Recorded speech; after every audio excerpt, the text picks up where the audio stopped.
কারো ক্যান্সার দেখে যদি এই দোয়াটা আপনি বিশ্বাসের সাথে পড়েন, জীবনে কোনোদিন ক্যান্সার রোগে আক্রান্ত হবে না। দুর্ঘটনা দেখে যদি পড়েন, ওই দুর্ঘটনা আপনাকে স্পর্শ করবে না। যে কোনো কারো বিপদ দেখে যদি কোনো বিশ্বাসী বান্দা এই দোয়া পড়ে, বিশ্বনবী বলেন লাম ইউসিবহু যালিকাল বালা, ওই বিপদ তাকে আর ধরবে না। উফিয়া মিনহু মিন যালিকাল বালা কাইনাম মা কান, সে যতদিন হায়াত পাবে কোনোদিন ওই বিপদ তাকে স্পর্শ করবে না। অনেক সময় আমরা দেখি হাসপাতালে ক্যান্সারের থার্ড স্টেজে চলে গেছে, লোকটা হ্যাংলা হয়ে চিকন হয়ে হায়রে কি কষ্ট পায় দেখি না। বিশ্বনবী বলে একটা দোয়া যদি কেউ অন্যের কোনো বিপদ দেখে পড়ে, ওই বিপদ তার জীবনে কখনো আসবে না।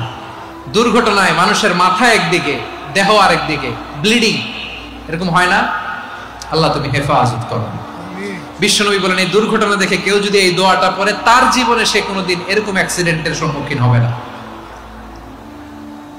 শুনবেন, বিশ্বনবী বলেন অন্যের বিপদ দেখে কেউ যদি পড়ে আলহামদুলিল্লাহিল্লাযী আফানি মিম্মা বতালাকা বিহি ওয়া ফাদ্দালানি আলা কাসীরিম মিম্মান খালাকা তাফদীলা, মানে প্রশংসা সে আল্লাহর, যে আল্লাহ তাআলা তোমাকে যেই জিনিস দিয়ে পরীক্ষা করেছে আমাকে ওইটা থেকে বাঁচিয়ে দিয়েছে।